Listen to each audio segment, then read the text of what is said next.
And so I remember I had all this clip art and I didn't even make the connection. And I'm teaching los adjetivos. Okay, chicos, repitan. Yo soy alto. Yo soy alta. Si eres mujer. And then Travis raised his hand. He was like, hey, yo, teacher. And I'm like, in Espanol, Travis, right? And he was like, how come none of those pictures behind you look like us? W period, consciously be aware what you saying. A, accents matter, stress and expression, romance swagger. G, grammar check, conjugate the verbs, use the right verb tense. A, tengo un secreto, escúchame bien por un rato. Hola, hola, hola, hola everybody, ¿cómo están? Espero que todos estén bien. Yo me llamo Jessie Feliz y yo soy la host. Yo soy la presentadora de Spanish Swag. Ballin', everybody up in the language club, not getting tipsy, pero si quieres tomar un poquito de guaro, that's okay with you, if you are of age. Pero we are getting excited, we are getting tipsy on language and learning and culture and learning más sobre personas diferentes y culturas diferentes as we increase the rate of bilingüismo para todo, pero you know mi corazón es para the people, my people, la gente negra. So today, I'm so happy, y'all. I'm geeked and I'm fired up. Hoy tenemos una invitada, hermosa por dentro y por fuera. This queen is doing her thing. Ella viene de Panamá hasta acá. I'm so excited so she can share us her story. And she is none than ever, can only be, una persona que se llama Yovy Daniels. Give it up. Whoop, whoop. Whoop, whoop. Got an attitude screen. Whoop, whoop. Got an attitude screen. Whoop, whoop.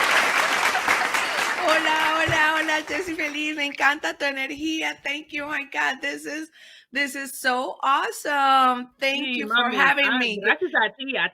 Gracias a ti. Eres un ejemplo de lo que estamos haciendo en esta conversación. So, yes, my name is Yovy D, and I'm born and raised in Panama, but my hometown is Miami, Florida, 305. I know you guys have been hearing a lot of things about Florida, but that's my hometown.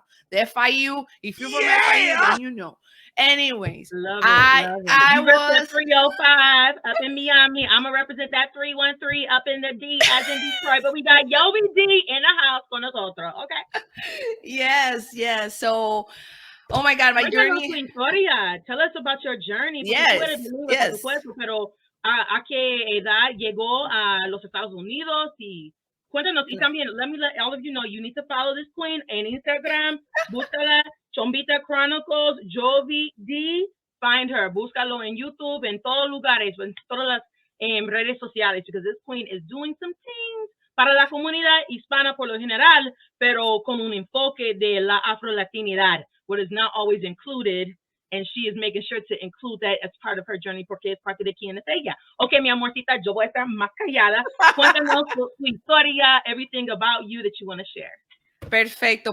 Bueno, primero que todo, sí, nací en Panamá y después llegué a los Estados Unidos porque mi familia tuvo esa oportunidad de...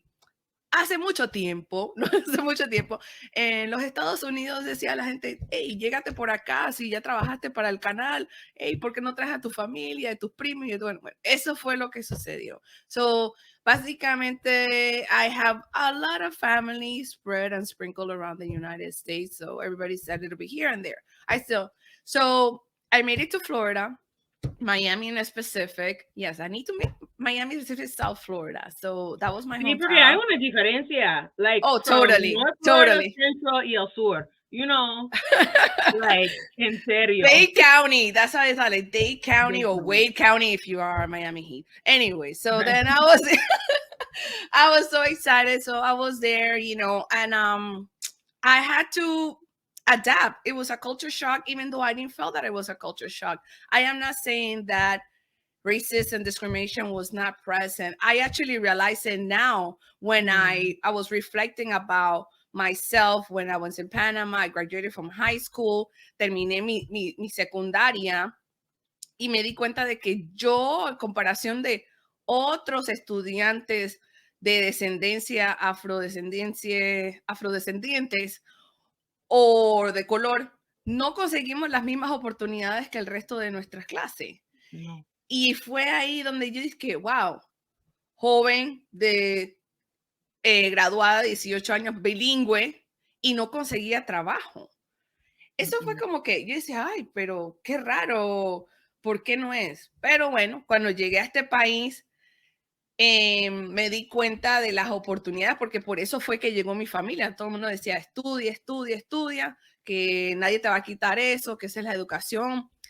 Pero las oportunidades de comprar un carro a tu nombre, ir a la escuela, te dan ayuda para estudiar. Entonces ahí te das la diferencia. Y ahora hice eso y de la Florida quería estudiar siempre comunicación. Quería, en mi vida, creo que iba a ser a reporter, pero terminé más que quería ser una productora. But somewhere along the way, I'm an only child. I have brothers and sisters from my father's side, but I'm like on my own. And I was like, quiero hacer algo diferente. Y llegué en el medio del entretenimiento y la producción. So that took me to work for networks like Univision in the Latin, Univision, Sony Latin, y después llegué a Fox. Fox tenía una división que se llamaba Mundo Fox, and I did that.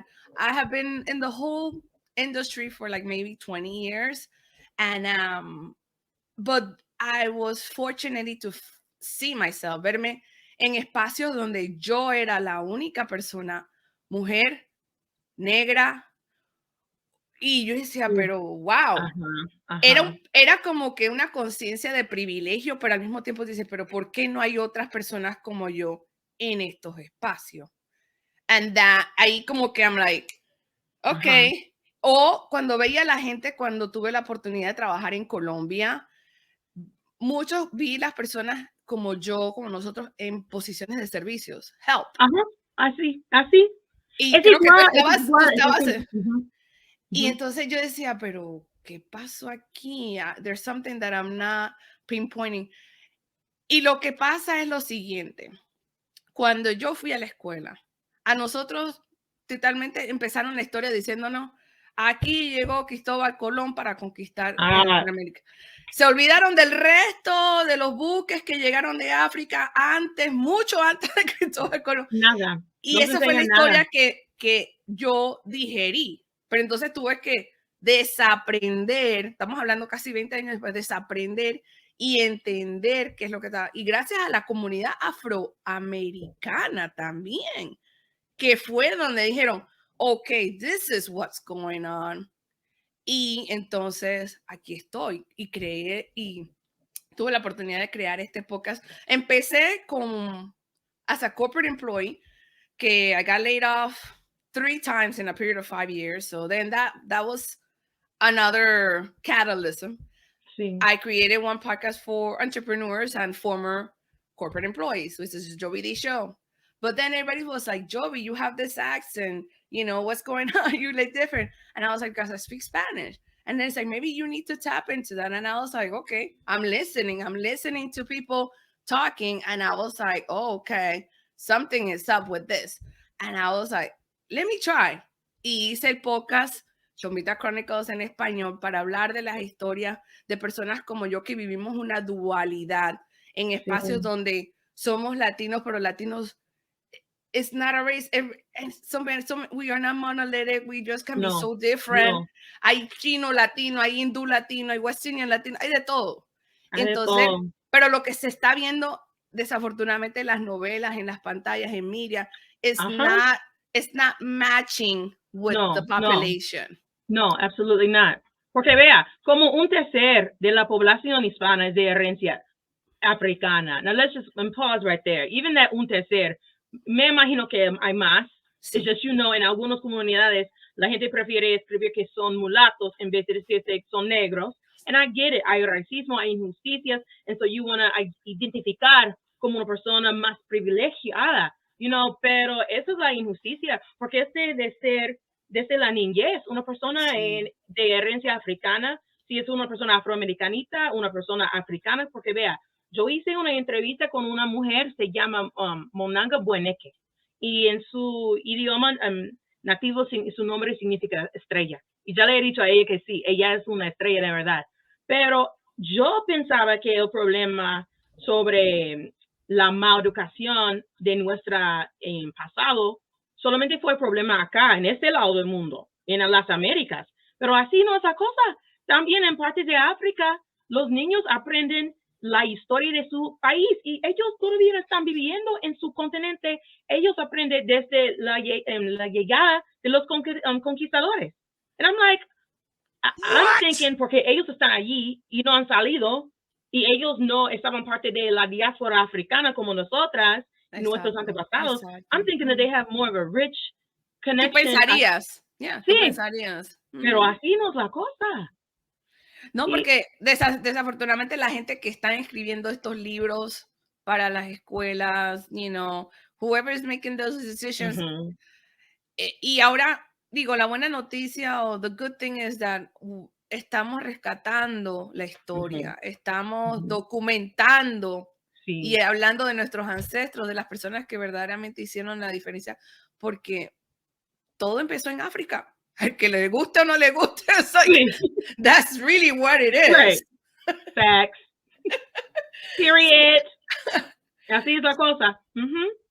So, y es para mí, desde la perspectiva de una profe de español, yo recuerdo mi primer año, en el año 2008, cuando yo era profe nueva en Baltimore, en B-More, nobody says Baltimore, I'm all about that swag, la manera de hablar como una persona nativa. Y yo soy de Detroit, y en este lugar se pronuncia la T como ahí con ese nombre, nadie dice Baltimore, sino Baltimore. Entonces, how can I, una persona extranjera de esa región, try to tell them, no, it's Baltimore? Anyway, I never forget, never, ever. La primera semana enseñando allí, Travis Ben Watkins, wherever you are, boo, I will always remember you and thank you for doing el siguiente. So I'm fresh out of college. I'm like before the gray hairs. Fresh out of college. And I'm sitting there, okay, chiquitos. And I had the old school clip art. This is before as much as Google is more woke in their las fotos que nos ofrece. And so I remember I had all this clip art and I didn't even make the connection. And I'm teaching los adjetivos. Okay, chicos, repitan. Yo soy alto. Yo soy alta, si eres mujer. And then Travis raised his hand. He was like, hey, yo, teacher. And I'm like, in Espanol, Travis, right? And he was like, how come none of those pictures behind you look like us? Now, this is what el distrito me dio and told me this is what I had to use. And this was in el año 2008. And so this is before the term woke or culturally responsive, relevant. Nada, so this is all new, like el lenguaje. And I was like, and I didn't realize de todos los dibujitos, nobody was de herencia africana, ni afro-latino, ni afroamericana, ni indígena, ni de asiática, nada. They were all blancos. And so at that moment, I said, you know what, Travis, tienes razón. I'm in error. Estoy equivocada. You know what? Mañana, I will make sure we have different images. We got to continue with the lesson today. But thank you for bringing that to my attention. Y yo soy negra. And I didn't even make the connection because I'm like, okay, you know, you are given these recursos. And so I'm using that. For that moment, I had to say, wait a minute. This is not reflecting the children. Y es una injusticia. It doesn't matter si tú estás en montaña o en Nueva York, en Baltimore, Detroit, en cualquier lugar. It should represent la diversidad de la gente, de sus alumnos, más de la gente de donde viene el lenguaje. And it's just like the concept now, gracias a Dios, we have more people talking about Afro-Latinidad, like poco a poco. Poco a poco. Pero por lo general, it's still something like... Es un leve despertar, pero el momento más crucial para reflejar hacia la gente de Latinoamérica fue lo que pasó aquí, que fue con lo de George Floyd. Y la muerte de George Floyd fue lo que como que causó un ripple effect everywhere else. It has been happening, but it was the awakening para latinos particularmente, hablar sobre que como le dicen, white elephant in the room, el racismo entre nosotros mismos, que a veces tenemos la situación donde estamos diciendo quiénes somos, quiénes somos parte de esta comunidad, y donde tenemos que dar conciencia. Para mí, para ti, como dices tú, no nos damos cuenta, nunca nos dimos cuenta de los retratos en medicina que estamos viendo, y no nos veíamos a nosotros mismos representados en estas imágenes. porque we were, vamos a decir, caímos en este sistema de brainwashing, pero como digo, tenemos la oportunidad de desaprender y volver a aprender y a entender cómo es el sistema colonialismo. That's what it is, colonialism, que determinaron qué era la belleza, todos los años que yo me pasé derrizándome el pelo, relaxing my hair. Yo también, vean lo que yo acabo de decir, mis videos del hace 20 años, todo pelo artificial, todo muy listo, así, es así. Y yo recuerdo después de graduarme de la U, mi abuelito, y él nació, que descanse en paz, él nació en 1918, ¿ok? Imagínate todo lo que él ha experienciado como un hombre afroamericanito en los Estados Unidos. And so I remember I was preparing para mi primera entrevista, and at the time I was wearing un afro, llevaba un afro, and he was like, Jessie, now I got $40 para ti. ¿Es suficiente? And I was like, oh, is this good luck money? I'll take it. I can buy some lunch. He was like, no, Jessie, hay que planchar. You got to straighten that hair. Ooh. Now, hoy en día son like, oh no, pero hay que recordar la perspectiva cuando nació él and what he experienced in su vida, ¿no? But I remember thinking like, yes. ¿Por qué no? Why do I have to like planchar mi pelo? Why do I have to look a certain way? And ¿sabe una cosa with the brainwashing? Yes. Como yo salí del país el año, yo era estudiante de intercambio en 2005. Oh, wow. Por un semestre viví con una familia tica en Costa Rica. Pero en 2013 yo salí del país, me mudé a Costa Rica de nuevo.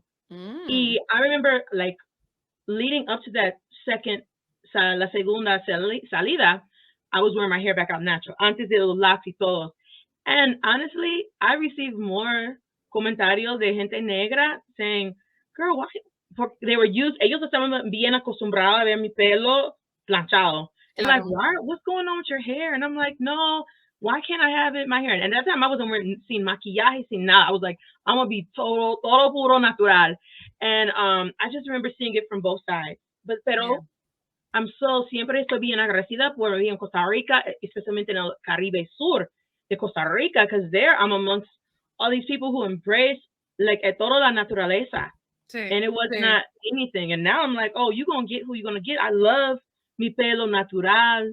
I never want to add anything to it. I want to be who I am. And why do I need to change who I am to make somebody else feel comfortable? You got that right. To their standard? No. Not only that, this is how my hair grows. So where did we, the equation of changing the way that naturally it comes out of your hair. It's like I never even stopped for a second really understanding. It was just a passage of life. Like, okay, you're, once you're a kid, and then when you become a teenager, or, getting into that point, then this is what we do.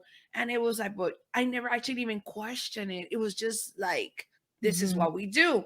Pero es algo que también it's an oppressing act because it's costly, cuesta dinero, socioeconomic, not everybody. And that's kind of how it also, there's no coincidence in life, but when I made it here to LA and then everything happened, there was a point that I was like, I refuse to spend this amount of hours sitting at a salon and then spending this amount of money.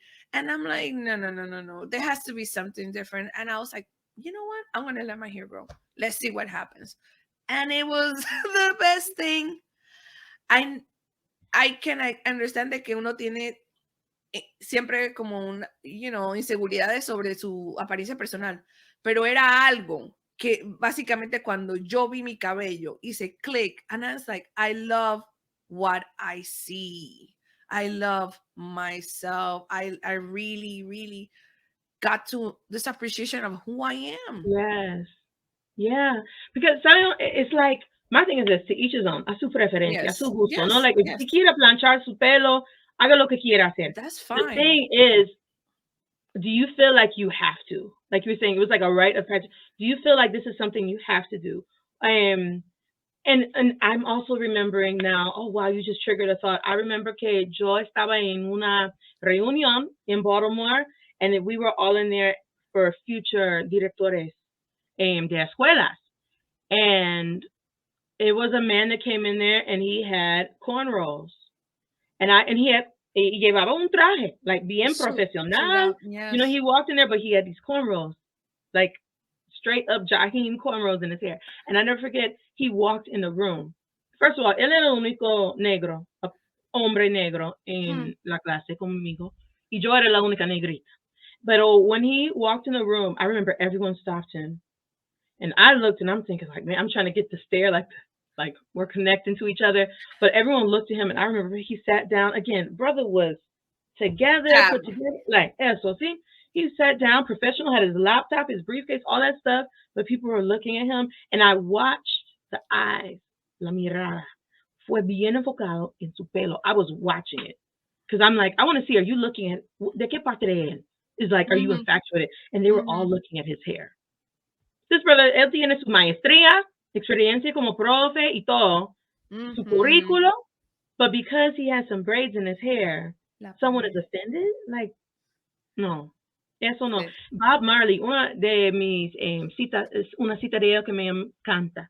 He was being interviewed en los 60, or quizás los 70, lo siento. And I can buscar la entrevista en YouTube. Just do like search for Bob Marley interview. And it was a white woman interviewing him. And she said, Mr. Marley. Oh, ¿dónde está mi micrófono? Tengo otro. Es que yo tengo un montón de props acá, pero yo no sé. Aquí está, vea. She was like, Mr. Marley. Yes.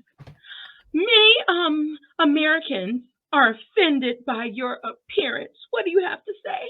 Oh my God. And he said so clearly, if you don't like what you're looking at, then you don't got to look. And she was like, y es así. Es así. Es así. What is my natural existence? So now I got to change who I am naturally. Si quiero hacerlo, yo lo hago, right? Pero why do I feel like I have to, the need, la necesidad de cambiarme, like my natural self, to make somebody else feel comfortable, let alone para hacerte a ti sentirte cómodo. No, exacto. ¿Y quién me hace sentir a mí cómoda? Right. Oh, no importa. Right. So I'm supposed to make you feel comfortable and live up to this standard. And even though it's breaking me down further and further. So tell me about Chombita Chronicles. Like, what angle do you take with your podcast specifically? Okay. Chombita Chronicles came about again. It started as a journal. It started like a audio journal. And I was like, okay, let me talk about my experiences, what I went through, and then panning out. Remember, also for me, I am learning along the way. I will be honest with you, and I'm going to say it here.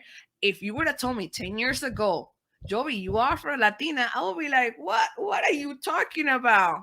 That's how I receive it, because of the lack of knowledge and understanding, because of the kind of information that I had in my head.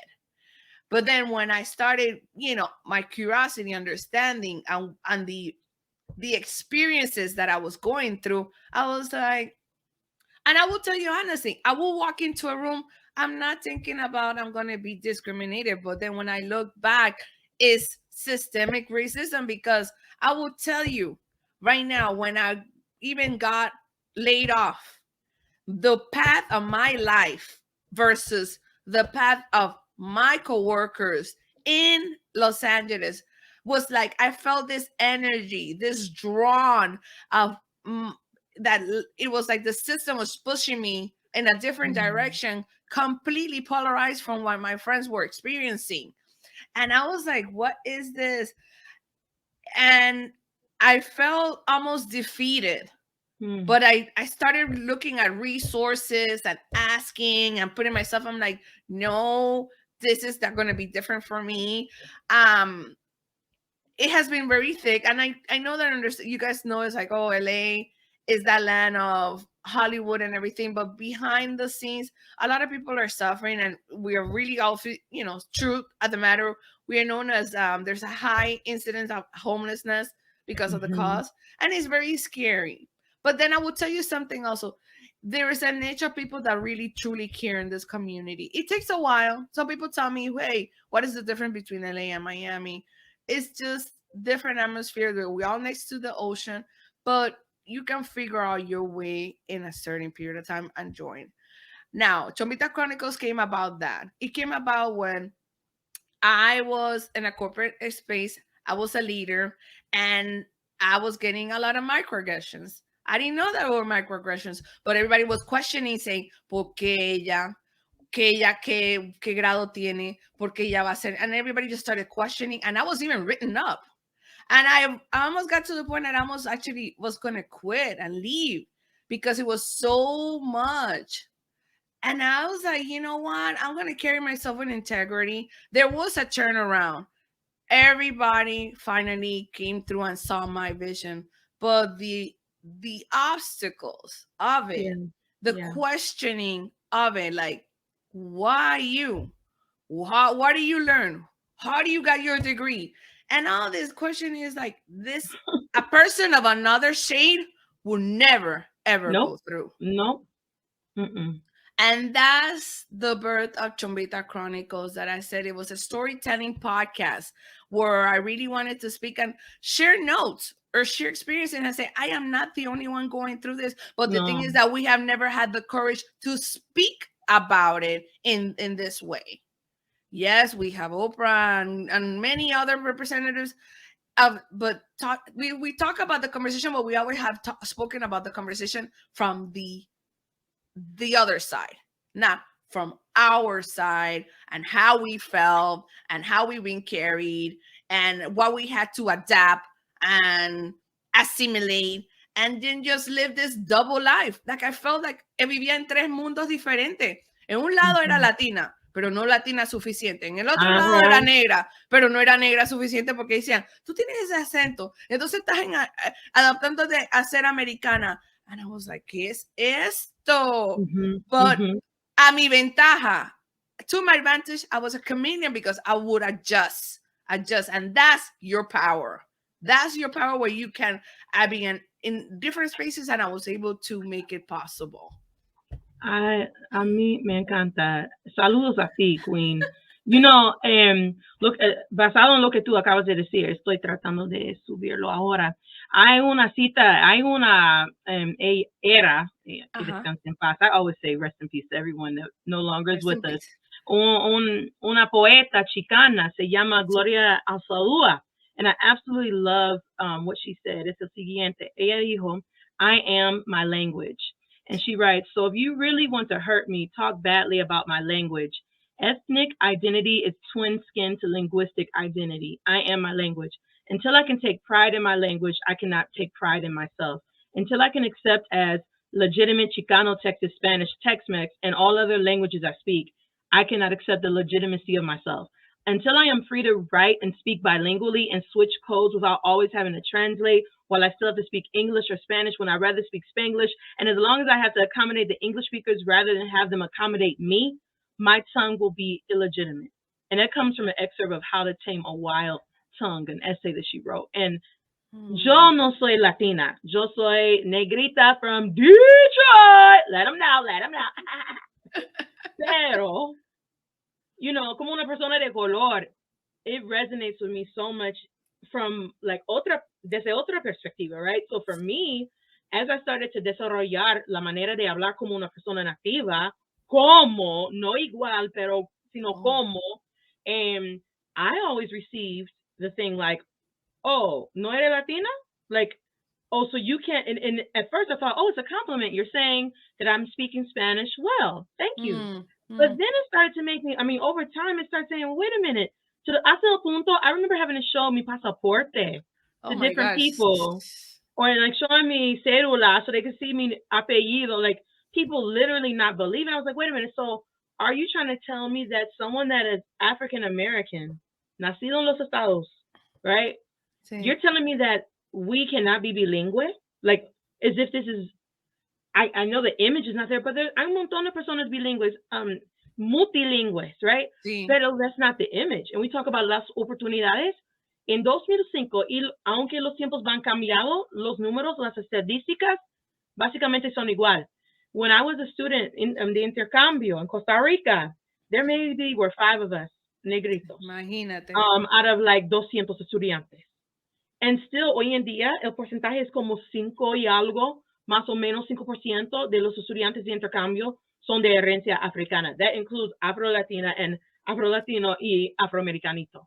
And so, one, those opportunities are not afforded, they're not presented to us, or the rates are so astronomical, you know, that it's, again, that access, right? But it just really bothers me and it bothers my soul. And so, like, my passion is like, what we got, if you know better, you got to do better. And like Carter G. Woodson, the father and the founder of Black History Week, thus turned month, in the 30s said, it's not enough to just uplift, you have to develop. Yes. And that's my hook. Like, I'm so celebrate good times. Like, I'm all about the fiesta. Like, let's celebrate, acknowledge each other, all that stuff. Pero what are you doing diariamente para desarrollar mi gente? Yeah, in the words of Maya Angelou, if you know, teach. Mic drop. In the words of, like, if you know, teach, pass it. And that's you know, I am an advocate of education and learning and passing through the knowledge. And as I said, we all made mistakes because I said we went with what we knew, but then we open our minds to understand and say, there's something going on that is not matching. And that's where you're like, wait a minute. Aquí no está haciendo las cosas. So, así se dio. Tuvo historias donde no solo el hecho de hablar de afrolatinidad, también de hablar de multiculturalismo, como dices tú. Tuve en mi podcast alguien que es chino, nicaragüense. Tengo en mi podcast una hondureña garífona. Tengo en mi podcast puertorriqueña nicaragüense, because then just different countries also has different ecosystem and cultures. And Panama is even more broad in that sense, because it's like we are Black, but we are very connected with the West Indies. My grandparents are from Jamaica, Grenada, and St. Kitts, and Isla de San Andrés. So it's just a rainbow of connections. ¿Son costeños sus abuelos? Possibly. I'm still learning a little bit about it, pero mayormente sí, parece que son costeños, son West Indies, son, you know, la mamá de mi abuelo nació en Jamaica, pero en ese entonces Jamaica era una colonia británica. So she has actually a British certificate, and then el papá de mi abuelo from St. Kitts, que eso me lo dijo recientemente mi mamá. La mamá de mi abuela es de San Andrés de Colombia. Y entonces, y de ahí, obviamente, ahí descubrí que la abuela de mi abuela era judía británica. There's a lot going on. It's like, you know, pero tenemos mucho vínculo con la provincia de Colón, que es una de las segundas provincias de Panamá, con Colombia, porque éramos parte de la Gran Colombia, con Venezuela, con Ecuador, con Bolivia, o sea, no todo lo que comprendió esa parte de lo que fue lo que cubrió Simón Bolívar en ese entonces. Es así. También en Costa Rica, la mayoría de la América Central. Y también en México. Hay mexicanos que no saben que hay negritos viviendo en su país propio. Okay, so this is like por todo lado, right? It's like hidden. It's el último capítulo del libro and we never get there, you know? And so like, I'm just thinking of so many. Si una persona busca en Google, viaje a Costa Rica, right? They're going to show you. En Costa Rica, vea, soy de acá, pero mi corazoncito es de Caribe Sur. A mí, parto en casa de mi hija allí. Viví allí por 3 años. Y la única razón por que yo me regresé aquí fue para divorciarme con mi ex. Okay, like, en serio. Pero I know que yo tengo un propósito acá. And I go back and forth, right? But until we turtles act better on these planes, I'm straight. Tu misión es lo que te inspira, Jessie. Y quiero algo recalcar, que Panamá, y creo que con Brasil, somos uno de esos países que la concentración afrodescendiente o afrolatina no solamente es en la costa, sino también en la capital, en la ciudad. Es diferente. En Costa Rica la mayoría en Limón.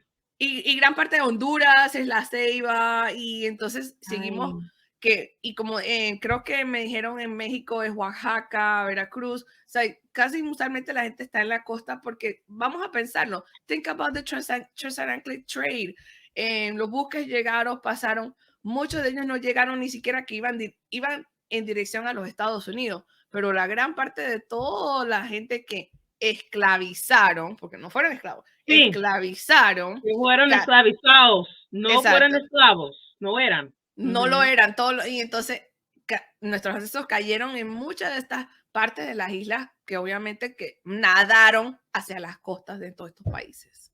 Sí, es así. Y también en los 40 y en los 50, yo no sé si es igual de Panamá, pero cuando tú has mencionado que sus abuelos vienen de las islas caribeñas, la mayoría, pero no todos, de la gente africana, de afrocaribeños en Costa Rica, sus abuelos o sus bisabuelos llegaron a Costa Rica para trabajar en el ferrocarril. Correcto, correcto.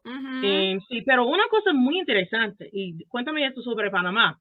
So like how we've always struggled aquí en los estados with the concept of we were promised 40 acres and a mule and never received it. In Costa Rica, because la capital, San Jose, you could not cruzar, hasta solamente la gente blanca had the opportunity para cruzar, llegar a la capital, a cualquier costa, pero la gente indígena, los Bribri, es el nombre del tribu allí, y los afrocaribeños, they could not come. So once they started talking about los derechos civiles, they were given land. So you have like plantaciones, like hectares, and todos los dueños son caribeños o de Bribri, de indígena. And so aquí en los estados, that never happened. Like you were not given. ¿Qué pasó ahí en Panamá con la tierra? Bueno, esa es una buena pregunta. Lo que yo sé es que, por lo menos voy a hablar de mi familia. Mi abuelo tenía un terreno. ¿Cómo el terreno? No sé si fue heredado. El otro día estaba hablando con mi abuela también, que le dije, mi abuela vivía en las partes revertidas del canal, y ella tenía, para llegar a la casa de mi abuela, déjame darte un ejemplo, teníamos que tomar el tren y coger una canoa. Ella vivía por una canoa, pero después me dijo mi abuela de que como el gobierno necesitaba más espacio para ampliar el canal, sacaron a mi abuela de ese terreno. Pero yo no sé técnicamente si la gente tuvieron la oportunidad de tener un terreno o sí, o no. No lo puedo decir. Sé, basado en lo que voy a conversar, es por mi familia. Mi familia, por ejemplo, mi abuela, la que te dije, la que es de San Andrés, ella tenía el terreno de que lo que hoy se considera hoy en día donde está el aeropuerto de San Andrés. Ese terreno pertenecía a mi abuela. Wow. So I want to say that I have a picture that most likely somewhere along the lines, my family inherit land, but then as the generation progresses, we also started like either losing them or getting rid of them or selling it, which usually then they tell you don't sell grandma's house and don't sell. So within those parameters, what I know is que obviamente por el interés de los Estados Unidos y cuando finalmente, los franceses no pudieron terminar el canal, eso ofreció mucha oportunidad para mucha de la gente de las Antillas, de las islas Jamaica, vinieron porque tuvieron la ventaja, hablaban inglés y eso es lo que necesitaban los americanos.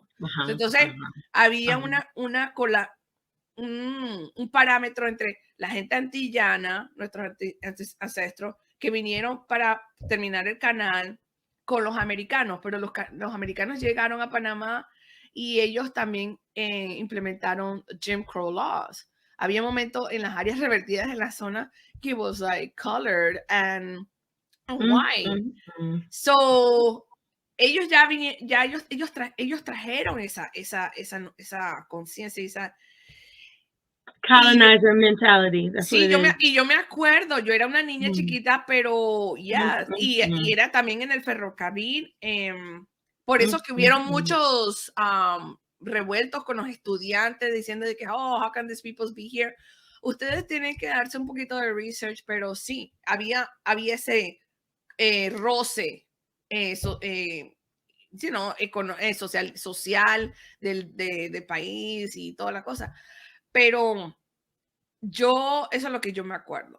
Y obviamente ustedes saben que la base estuvo en Panamá casi por más de, they were there like before, and then we had the Southern Command for like 40 years, and then todo el contratado.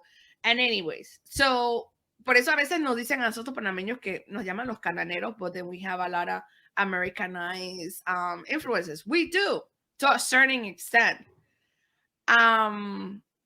Yes, I remember as a kid I would celebrate Thanksgiving, but that's because one of my step grandfather, he used to work in the canal. So, you know, and then you assimilate certain holidays. But then, please, let's make this clear. Porque tú veas una persona negra en Panamá doesn't mean necessarily, even if they have a last name in English, they do not speak English. Yeah, Do not assume that. Yeah, would you say esos apellidos, por ejemplo, su apellido Daniels, no es un apellido hispano, right? So, pero es porque sus abuelos vienen de Jamaica, right? Right, and it happens to a lot of you. Tú escuchas Rosa, Black, o Maria. Ferguson es muy común también. Wilson. Yeah, you hear all those last names. So. Y todos esos apellidos vienen de los maestros de la esclavitud. That's the thing. Like, you know, like. Yeah, the owners. Yes. The owners, right. And it's crazy how, I don't know, es una cosa, pero como dice el dicho que me encanta, no hay mal que por bien no venga. Correcto. It's just in a momento de la maldad. It's like, you know, you're trying to sobrevivir and get through it, pero vea todo lo que tú has experienciado, and then how now you're able to express that. And not only just express it as, oh, I know everything myself. You also tú estás investigando, aprendiendo más y más sobre tu familia, de tu cultura, de tu herencia. And that's a beautiful thing. And so sometimes necesitamos las cosas malas para empujarnos más en el camino, you know, like, so that we can, like, be bien enfocado en lo que necesitamos hacer y lo que estamos aquí para hacer. Vea, tengo un montón de citas. Aquí es otra cosa que a mí me encanta. You know, I'm a teacher, so I'm always like, here we go. Pero ese viene de, I call him King T'Challa, Chadwick Boswick. He's always King T'Challa for me. Your very existence is wrapped up in the things you are here to fulfill. Yeah, I felt that one. And isn't it something? Y él estaba bien enfermito, and he still was dropping bars like this. What are you here to do? And that's just deep. It gives me chills when I think about it. Pero I just want to always, like, encourage people. Sí. And this goes for everybody, para todos. Para eso es lo que estamos aquí. Sí. And I don't know. It's just that the status quo para la gente negra, whether tú eres negra, afroamericana, afrolatina, de África, de Inglaterra, de cualquier parte, en Japón, I mean, that's very homogenous, pero hay un porcentaje. Whatever it is that you're going to do, like, no hay atajos sin trabajo, but also know who you are. Yes. Like, know who you are and be who you are. You don't have to. Hay una diferencia entre acostumbrarse versus asimilarse. Yo no quiero asimilarme en nada. Because when you assimilate, you lose who you are, parte de tu identidad. Pero hay que acostumbrar. Like, hay una manera, por ejemplo, en Baltimore, digamos, no Baltimore. Ellos dicen tú en vez de adaptarse, tú. exacto, adaptar una noción, pero asimilar y copiar eso es básicamente quitando parte de tu propia identidad. Yeah, absolutely not. Esa es la diferencia. Como digo, yo puedo tener una gran, súper y sido acogida por la comunidad afroamericana para muchas, porque fue ahí donde yo aprendí y entendí muchas cosas, descubrí Martin Luther King y el propósito de todo lo que él hizo, Malcolm X, you know, y esos pioneros. Y entonces al darte cuenta de todo lo que ellos hicieron y lo que hicieron reflejar, es totalmente diferente. Diferente. You know, aprecio. Ustedes han sido la conciencia, y hay que también entender de que gran parte de los que vinieron aquí, vinieron como 4 millones de personas africanas a los Estados Unidos. El resto se quedó en Latinoamérica. Sí. Pero fue aquí donde ellos sí pudieron documentar, rescatar, desafortunadamente por el Jim Crow Law, por la discriminación, por todo lo que ellos atravesaron para darse cuenta de cómo era el asunto, como para nosotros. Sí, como un tercer de los africanos. Sí. Llegaron acá, right, por fuerza. Pero la mayoría al Caribe y el resto de América Latina. And it's just like that part's not taught. I mean, yo tengo un montón de libros de texto acá. And I'm just saying, like, si tú eres profe y no se escucha, like, you have to do better. A mí me encanta lo que me dijo una de mis amigas, la doctora Cami J. Anderson. She said, everybody wants to say they're woke, pero ese no es nada if you're not responsive. Like, woke es como tú estás en la cama, mamá like, Yovy, despiértate, ya. You're like, Mom, I'm awake. Pero vea los ojos, I'm awake. Y todavía está en la cama. I'm woke, mama. And that's what I think is going on, because everything's a hashtag, it's un trend. You know, we say. No, we're not a trend. Yeah. See, no, from everything. This is las protestas. It's almost like it's become like, oh, I'm in a protest. La vida negra es important. Okay, you're saying this and you're on selfie mode. And gracias por ser manifestante. Pero, ¿qué tú estás manifestando en su vida? En la manera de tratar a la gente. Diariamente. No just for the gram, for protesta. I mean, like regularly. No solo en las aulas, pero diariamente por todo lado. What are you contributing and how you actually doing your own even spending and investing? Because right now I'm in a drive right now. I'm like, everybody wants representation, but I'm like, are you actually investing and really helping that small business owner? You know, are you really doing, like, we want to see movies, we want to see this. Okay, are you really following those media companies, those small media companies that are doing things for the culture? Because, you know, everybody enjoys it, but then it's like, okay, how do we sponsor ourselves? How do we bring back that economic power to us? You know, that's where I'm like, I love what I do, my podcast. I really, really take time to find these people, not only for my own sake, but for the younger that are coming up. And because cuando tú te descubres, ¿qué descubres? Autoestima. Cuando tú te ves en otras imágenes, te da amor propio, te da autonomía, te da integridad. Eso es lo que te da, porque eso es lo que nos han quitado, nuestra personalidad, nuestra cultura. Yes, porque la representación importa.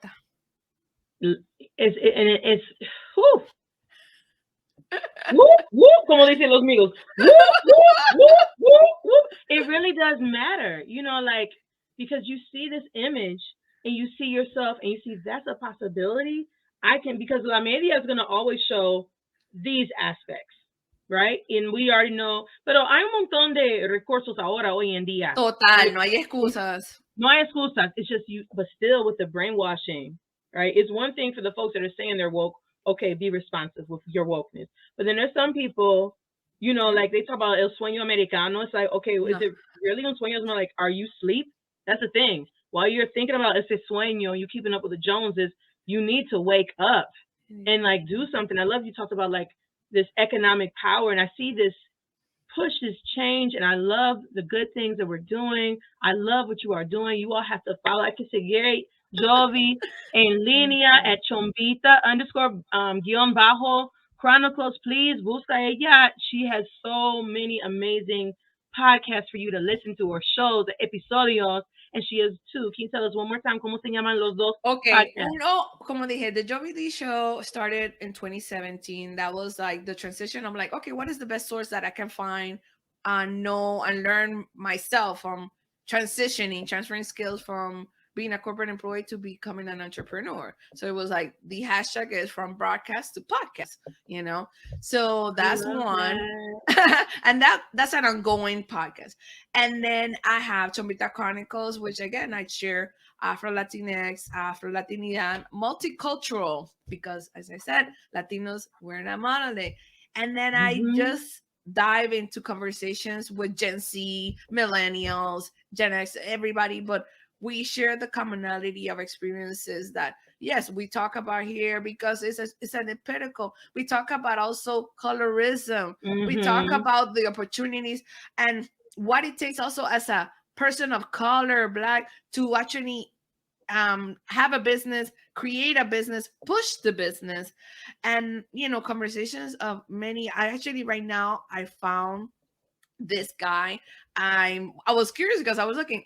Él es cubano británico and he's a classical ballet dancer. Wow. This guy, I'm like, why have nobody talked about this guy? Wow. And he has lead in all these amazing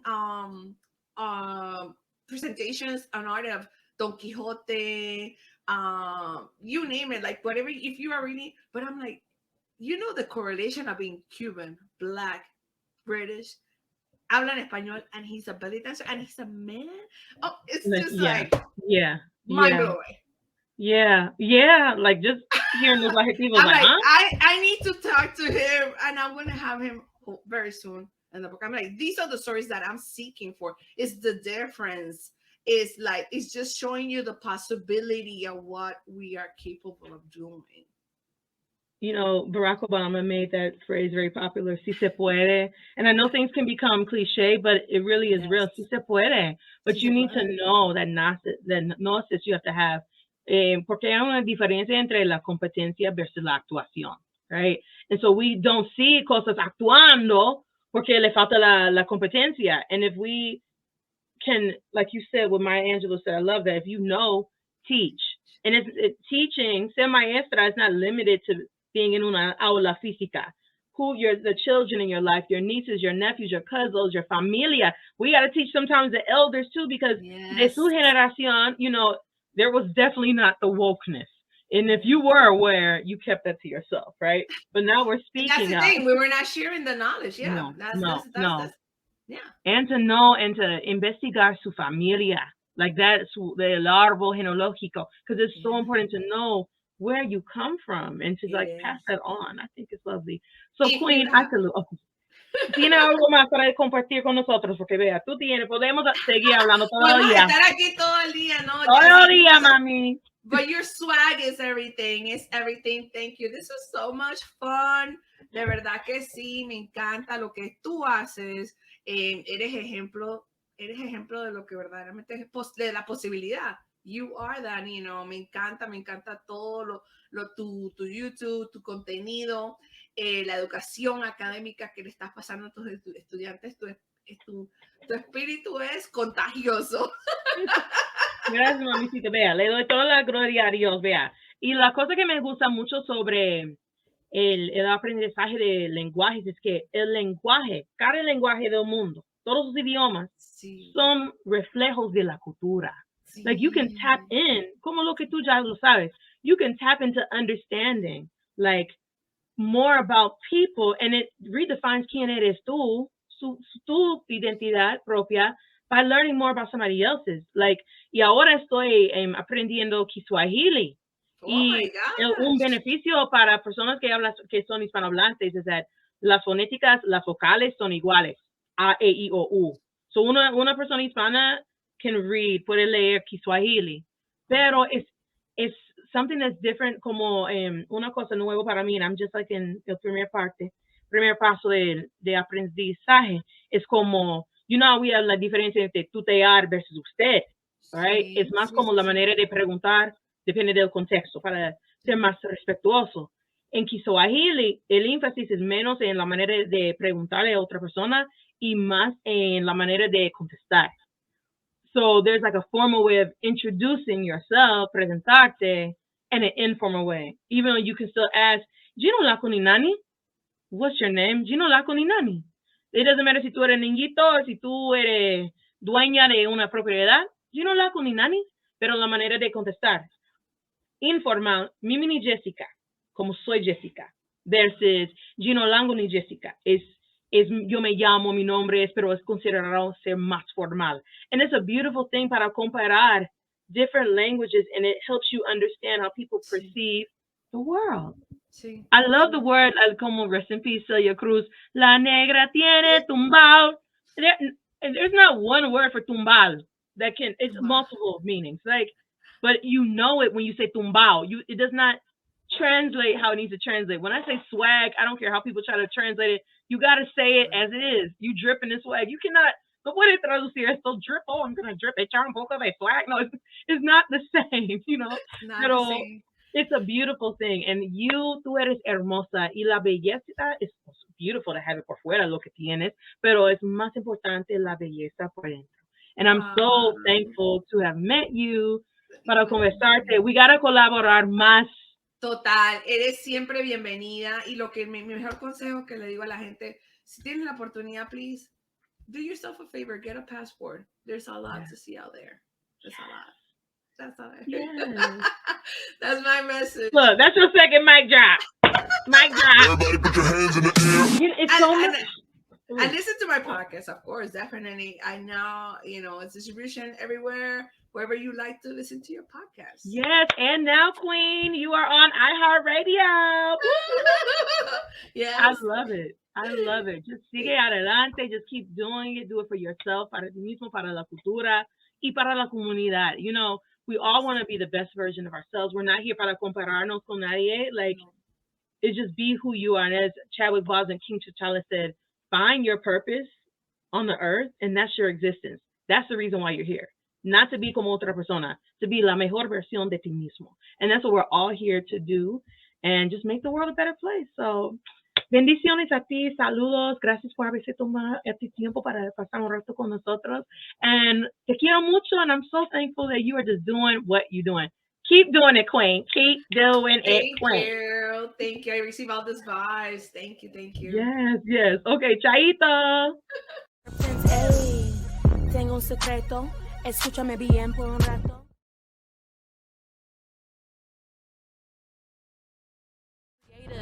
W.A.G, period. Consciously be aware what you saying. A, accents matter. Stress and expression, romance, swagger. G, grammar check. Conjugate the verbs, use the right verb tense. A, tengo un secreto. Escúchame bien por un rato.